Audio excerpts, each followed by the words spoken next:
Check it out. What's up, YouTube? Welcome back to another video. It's been about 3 months since I posted anything. Some of you were probably wondering what's new with the XL 125 build. Well, to sum it up, it's been sold. Unfortunately, there would not be a first ride video on that. But I do have something a little different for the channel today. This is a project that I've been, holding on to because I haven't had the time to work on it for the last 3 months.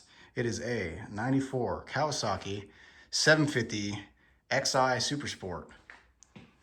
Pretty rad little ski. It's got all the original graphics. It's in pretty good shape. So the kicker, it doesn't run. Who would have guessed? So let's pan over to some glamour shots and get that out of the way, and then we'll get into the little story behind it and see if we can get it running.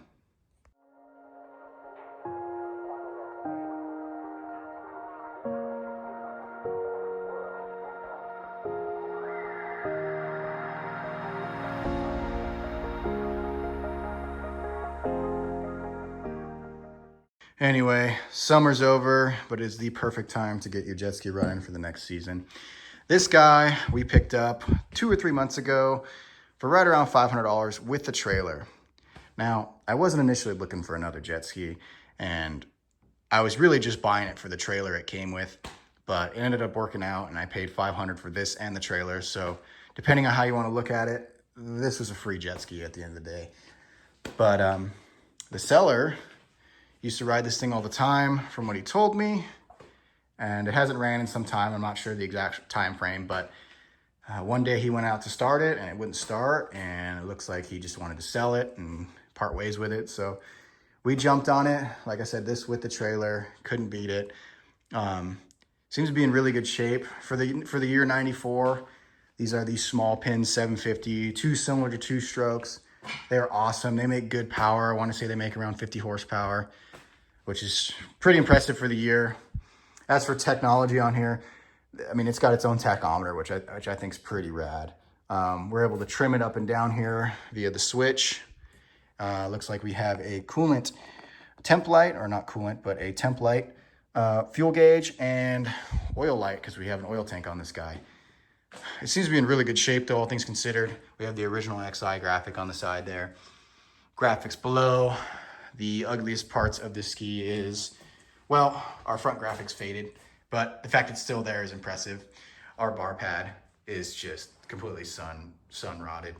And other than that, the body seems to be in pretty good shape, but we do have some fiberglass blemishes, here and there, but in the big scheme of things, it's nothing. It has an aftermarket seat cover, which somebody decided to cover the original seat cover, and you can see where the original seat cover is ripped underneath this one. And we may or may not address that depending on how many staples are under this seat, and remove our original cover and recover it. It also has aftermarket HydroTurf. This is by Black Tip Jet Sports, same brand as the seat. But as we can see, I mean, it's rough. It needs new turf. But all things considered, I mean, it looks like a pretty sweet jet ski. So we're gonna go ahead and pop the seat up and see what we're working with. I haven't had the time to really work on this at all. I have washed it to just get it as clean as I could get it for this video. And let's just see if we can get it running, see what it's gonna take, see what's wrong with it. Got the seat off here, and I haven't been in here in a few months, but it is pretty clean in here. Starting from right to left, we got our oil tank. This takes either 2-stroke or injector oil. Can't remember off the top of my head, but there's some oil in there. We have our electronics box, which is a little stained, but it looks to be complete, so that's good. Our battery, I think the seller said the battery was new, and it looks relatively new. Our engine and exhaust. Our exhaust will run all the way underneath our e-box into this water box, and then we'll come out the rear of the ski right through there. As for the engine, like I said, it's a small pin 750. You can tell by the green head. These are just great engines. And then right here, like it says, this is a twin carb 750. And this piece here is our flame arrestor, which it's not on a jet ski. It's a flame arrestor, not an airbox, but the idea is similar. I think the first thing we're gonna try to do, just for the fun of it, I haven't been in here, like I said, in a couple months now. I think we're just gonna try to crank it. We got our lanyard hooked up. On the left side here, we have our choke. So it's on off right now. We're gonna turn it to on. And from what I can tell, our cables are ran down there, so all that seems to be working. We come on the other side of the jet ski. We have our fuel. It's on off. I am just gonna turn it to reserve for right now. And let's give it a crank. I am not going to give it any gas because, well, I'm holding the camera with one hand, and it really, if it doesn't start or make any sort of noises, I'm confident that me giving it throttle isn't gonna make a difference. Let's find out.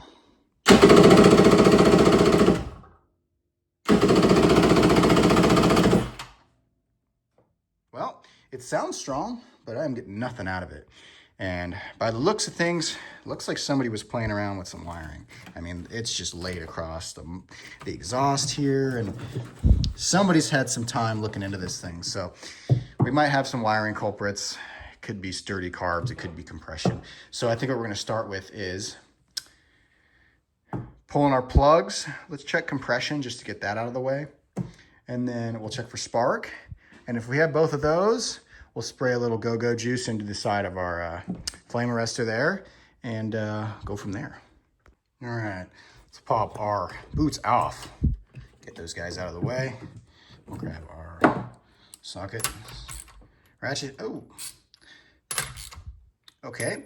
Well, those are both really loose and, well, a bit concerning, but it's okay. Let's get these guys out of here. Okay. Well, as we can see here, our plug is really wet. So, and they're brand new. They don't even look like they've been fired. So I'm gonna say right out the gate before we do anything, we're either dealing with a spark issue or a compression issue, but we're gonna roll compression out right now. I'm gonna set the camera up and we're gonna hook our compression gauge up.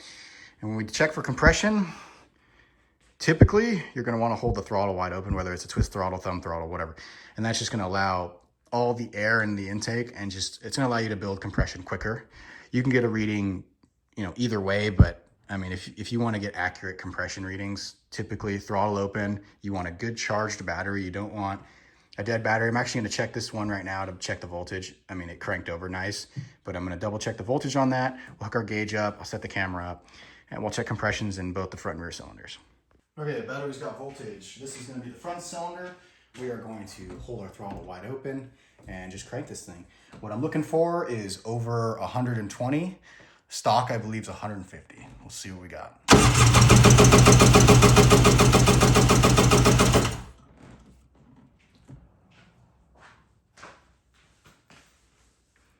Right about 130. Can't complain, that'll run. Now, it is a bit on the lower side, but not dangerously low. So 130, I'm good with that. Obviously, it hasn't ran in some time. The compression may go up once we get it fired. But let's go ahead and check the rear cylinder. All right, we're hooked up to the rear cylinder. Let's go ahead and give it a crank.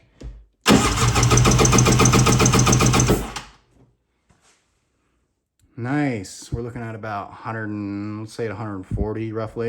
They're both kind of within each other. They're pretty close.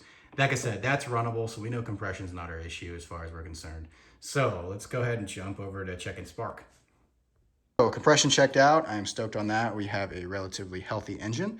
So what we're gonna do now is check for spark. As we can see here, I have pulled our plugs and popped them into our spark plug caps or boots, whatever you wanna call them. What we're gonna do here is pretty much ground them out to the head. And you just want to ground these spark plugs to anything metal, essentially. Of course, the head is the closest thing. And there's a couple different ways you can do this. You can do it just like how I'm doing it, which is what I prefer. Or you can buy a spark lead tester, and they work, but I just like doing it this way. It just works so much better. So we're gonna go ahead and give it a crank here, and we're gonna be looking for spark in either spark plug.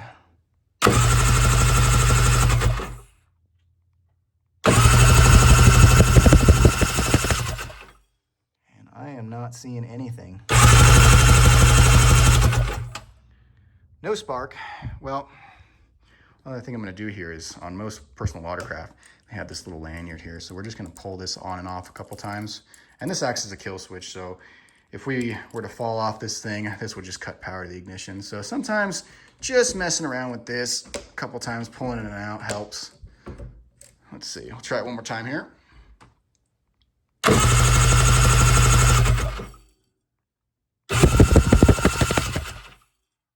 Nothing. So we have ruled we don't have spark, we have some sort of fuel because it is just absolutely spraying the camera and getting all over me. So let's see. The first thing we're gonna check is, right out the gate, is to see if our kill switch is doing what it needs to do. This is, I'm gonna tell you, 99% of the time when you lose spark on a personal watercraft, it is always, not always, but a lot of the time it's the kill switch. And the reason for that is, well, for starters, it's out in the elements, right? And water's hitting it and, you know, it's being yanked on. And so what we're gonna do is find the plug for this. We're gonna trace our plug down, figure out where that's at here in this just mess of wiring. And we're gonna check for continuity. And we're essentially, what continuity is we're gonna see if there's a spring inside here, and when you remove your lanyard, the contacts on the inside touch. Well, sometimes those contacts get corroded or they break or whatever the case is. So essentially we're gonna test in our harness here to see, is our kill switch working? And if that's working, we've ruled the kill switch out. We can move on to other electronics. These are very, very simple machines. We got a battery, got our E-box, we have a CDI box inside there. We have our coil, which runs these two wires out, and we have a stator. This being a two-stroke, and especially an old watercraft, they are just incredibly simple when it comes to that stuff. Now there's other things you can overlook. You got to check your grounds and all these other things, but we're gonna start with just checking our readout from here, see if our kill switch is working, roll that out, and we'll go from there. Multimeter's set up, got it plugged in, found our plug here that where we're supposed to be based on the research I found. This is our kill switch plug. I have us hooked up with some wire and alligator clips to the leads on my multimeter just to make it easy while holding the camera. So that's all hooked up. Let's go ahead. This is already on. Now, essentially, when the contact on the outside of this pushes on our switch on the inside, our leads will touch, multimeter will beep. It's not beeping now, which is good. So when I go ahead and push the kill switch and I'm holding it, you can see we have contact, meaning our kill switch is working. I let go of it. We have no contact. Now, when I remove the lanyard, it should do the same thing. And it's beeping, which means our kill switch is working. And when I reattach, it should stop. So, kill switch is working how it should. Good on that. So, I'm thinking the next thing we're gonna check, just to check, is our fuse, and it is right behind this little cover. I'm gonna pop this off. It looks like an oil cap, but we're gonna pull this off. We're gonna check our fuse. I'm sure the fuse is fine because the machine's cranking over and doing everything else except sparking. The other thing we're gonna check is our stator, because that is the easiest thing to check, and it is behind these two bolts. There are some plugs, and I've noticed too, these are missing these little plastic caps, and something's going on there. Somebody tried to put some electrical tape. That's ghetto. We're gonna handle that. So we're gonna go ahead and check our fuse and check our stator readings. All right, so pop that cap off, and here's our fuse. We actually still have our factory fuse here attached to the wire, which is kind of cool actually, but either way, we're gonna go ahead and twist this little black grommet out. That exposes our main fuse. Now it looks completely fine, as I figured. Like I said, the machine cranks over, so we're gonna go ahead and pop that back in. Make sure to look at the contacts on each side too. They look nice and clean. So we're gonna pop our fuse back in there. I'm gonna buzz these two bolts out, and we'll check our stator readings. Over here, I have written down some resistance readings I found online for the stator. Now, normally it depends. I would check a coil and some other things first, but it being sealed inside the E-box, I mean, without me completely splitting it open, it is just easier and quicker to check our stator wires. I already have them hooked up. It's not on yet, but let's go over these real quick. So we have our alternating resistance, which is essentially what charges our battery. We have our source coil that sends a signal to our CDI box and pretty much allows for spark. And our pickup coil, the last one, pretty much sends the actual spark. Your flywheel spins, sends a signal. So we can see which wire is which. We got brown to brown, red to purple, and green to blue. So what we're gonna do here is come over our multimeter. I'm already on ohms, you know, by the little half horseshoe. We're gonna turn it on, and it's already hooked up. So we're starting with brown to brown. We can see we're hooked up brown to brown. I have alligator clips on it, just for the sake of this, it's just a little easier. And we are reading a 1.4. Now, we're supposed to have a 1.2, but plus or minus 20%. So we're perfect. That is in great shape. So Like I said, less important for the spark side of things because it is technically just for charging our battery, but that's in spec. We're actually gonna jump to the bottom here and check our pickup because I'm more interested in that. The pickup is what sends, you know, spark every time the flywheel rotates. So let me go ahead and swap the leads over here. We are going to do green and blue, and we should be at 522. So we're gonna move our leads here. Now, hooked up the blue and green wires. That is gonna be for our pickup. We should be at 522 ohms, plus or minus 20%. We are at 507. I'm actually surprised. That's also in good shape. So pickup coil is in good shape. Cool. Last one, let's check the source coil. Source coil hooked up red and purple wires. We'll come over here, red and purple. It's supposed to be at 345. Our multimeter is on and I have nothing. No reading. Sometimes I'll rotate it just to try it, but nothing. So I'm assuming that our source coil is bad. Now, with a bad source coil, you will get no spark. So that's, you know, an actual part of the stator that controls spark, sends a signal to our CI box or ECU, whatever you want to call it. And without that working, we're not gonna have any spark. So now, I don't know the condition of the rest of the electrical box, but based on what I just found right now, I'm gonna order up a stator just to get that out of the way because the fact we have no reading tells us everything. We have ruled the kill switch out, most common issue, but that works. We have brand new spark plugs. The caps seem to be in decent shape. I mean, the rest of the electrical looks okay, but you know, nothing torn or anything like that. So we are gonna go see if we can find a stator online, a replacement. I'm not sure what I'm gonna go with yet. I might pick up some other parts while I'm there, but we'll be back in like a week. We'll get some parts ordered and we'll see if we can get this thing running. We're back, people. It's been about a week and I have picked up some parts. We picked up a actually used stator off a good running unit that had good readouts and whatnot. I was conflicted on buying a factory one because these are prone to having some stator issues in general. And well, I still figured buying a used unit was better than buying a cheap Chinese one or an expensive Chinese one. I don't know. They made it stock for a reason. They worked for a number of years, so I figured it was a better bet here. And this unit comes, we'll pretty much swap this cover as a unit, and it also has these plastic grommets that were missing too, and it's just, it'll be a whole lot easier. I also picked up a cover for the bar pad. Took me forever to find one because they just don't make them anymore, but new cover. Black tip Jet Sports. Picked up some more turf cut out for this exact model. It's the same brand, just a different pattern. So, and the last thing we got is a bilge pump. We may or may not install this video. I got a pump. I had this laying around from another project. So we got that. I have a bilge fitting. I'm not sure where we're gonna put it yet. Some fuses and I got a switch. I'm not sure what's gonna go where yet. We may not cover that in this. I may just do it off camera. It's not a huge deal. But back to the stator. Don't be like me and go and buy parts for something you don't know is gonna run yet. I just got carried away and picked a few things up. But if you're working on a project, put all the money into whatever is going to make it run first. And then once it runs, you can focus on cosmetic. But I need to figure out where I'm going to set the camera up because, well, our stator's at the front and I can get my hands in there. I'm just not sure how I'm going to get a camera in there. So I'm going to try to figure out, maybe I can fish it through the front here. We'll see. There still isn't much to be seen. I may just do it and show you guys after. But yeah, let's get the stator out of there, get the new one plumbed in, check for spark, and we'll go from there. So here's our stator cover. We have our two bolts here in the center. I think I'm touching both of them. This is for our oil pump because this is oil injected. So this bottom hose comes in through the pump.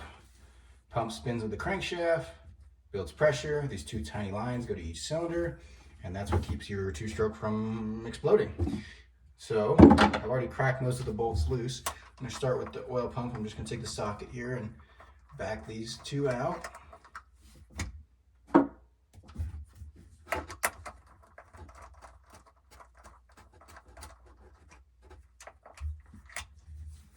And then shimmy this out. This has to pretty much get clocked with the crank, because if not, then you will just blow this thing to pieces.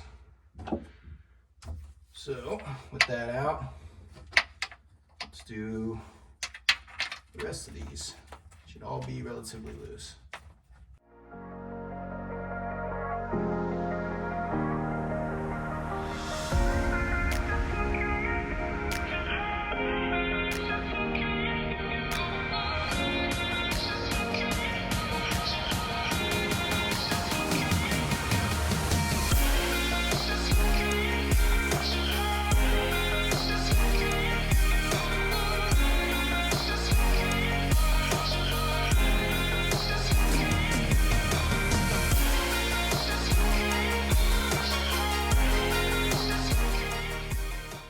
Okay, got our stator out. Here's the old one. The stator itself doesn't look horrible, but the inside is what concerns me. All this oil and kind of buildup. That's kind of a precursor to your crank seals going out, and I really hope that's not the case, but we're gonna have to just install the new one and hope that's not the case. But yeah, it's like oily gas down here, and when those crank seals go, you get other issues, and we're gonna hope that somehow that just made its way in here, who knows. But yeah, the stator itself looks good. But now that I'm looking at the two, I'm not sure if it's a submodel or a newer part number, or maybe it's an aftermarket stator. This is our new one, that's our old one.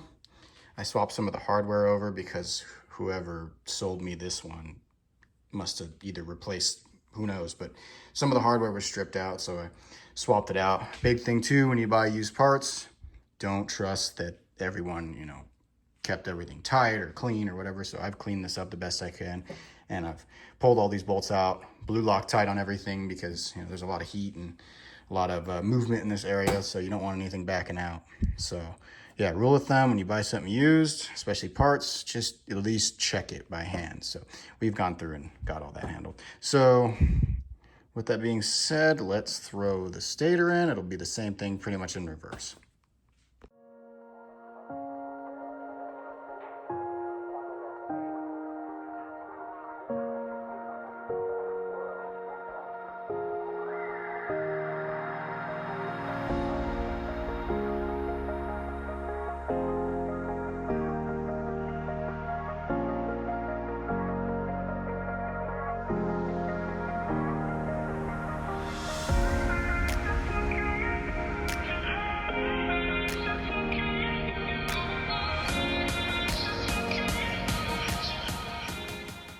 All right, we got our stator back in, all the bolts in, I torqued them, got our oil pump back in, all that's handled, reran our wire, through and around, plugged our two connections in, bolted it back to the e-box, reconnected our battery.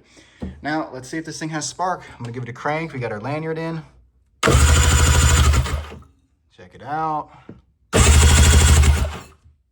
Nice. And we got spark, both cylinders. Let me quick put these plugs in and we'll try to give it our first start. All right, we're getting ready to attempt the first start here. Plugs are back in. May I mention, I cut our spark plug wires back a little bit on both. I do that with any bike or watercraft, ATV. And that just gives the spark plug wire some fresh wire to bite into the cap. So both of those are in. And one other thing I'm gonna mention is with our crank seals being questionable, sometimes, especially not knowing the running condition of something, you can get what they call a runaway two-stroke, where it will rev out, pull in air through the crank seal, and rev uncontrollably. So it's not as simple as pulling your lanyard or pulling your spark plug wires. So what I like to have is some rags around where I'm able to plug the intake if it decides to just rev out uncontrollably. Like I said, we don't know what it's gonna sound like. We don't even know if it's gonna run right now. It's just good when you're working on old two-strokes to have some rags set aside, just in case. Let me prop this camera up and we'll see what this thing can do. Here we go, first fire. I'm gonna turn our gas to reserve. Hope that our oil pump is gonna do oil pump things. And I'm gonna try without choke, just because it's probably flooded from just cranking and cranking and cranking. And let's see what this thing will do.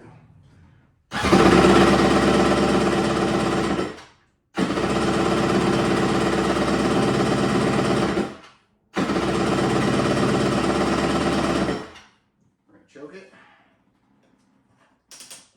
Choke's on.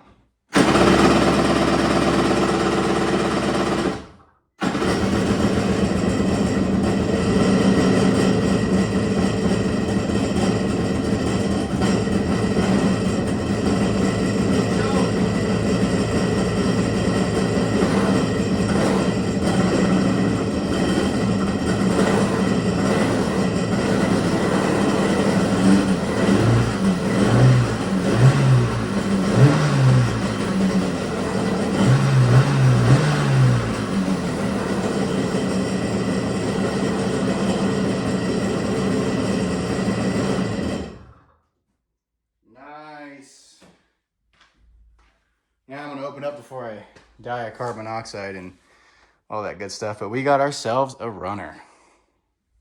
As you all just saw, this thing ran killer. I ended up having to turn the choke on to get it fired, which actually kind of surprised me with how wet the plugs were initially. But super happy with that. Off camera, I'm going to clean up a bunch of the wiring over here so nothing hits the header and run through all that. Nothing important there. Yeah, super happy with that. It runs really smooth, revs out clean after I got it to clear out. So really happy with that. Let's move on. Let's do this. Let's swap to this bar pad here. All right, this bar pad should be pretty simple. There's 2 zippers, one on each side. This one's already off. I'll pop our new one on there.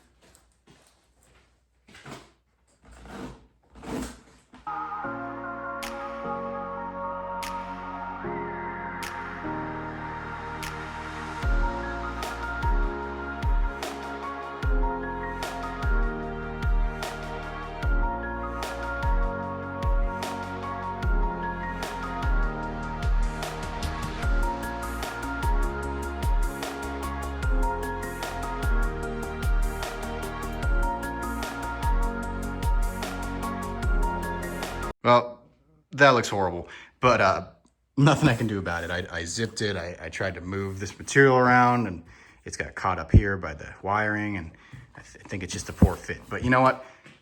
From here, it looks all right. So we're going to call that done for now. Maybe I'll mess with it some more later.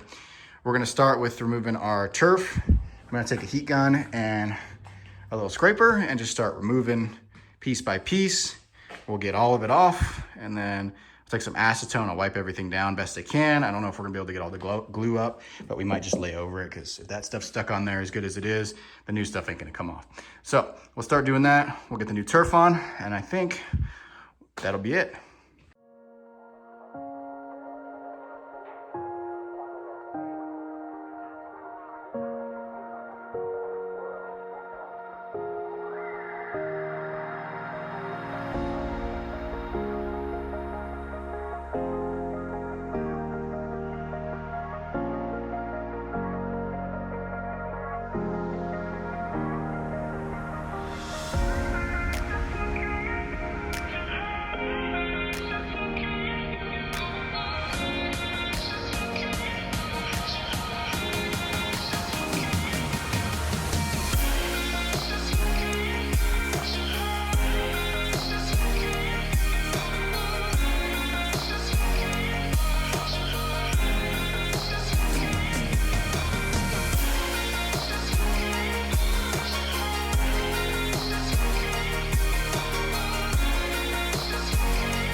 Oh, turf's on. It looks 100 times better than it did, but not my proudest work. That is going to pretty much conclude today's video. Off camera, I am going to see if I can mess with this and get this any tighter, and also install our bilge pump. I got to clean up a bunch of wiring underneath, but overall, I'm pretty stoked. We went from a $500 paperweight to a running jet ski. So with that being said, hope you guys enjoyed. Until next time, peace out.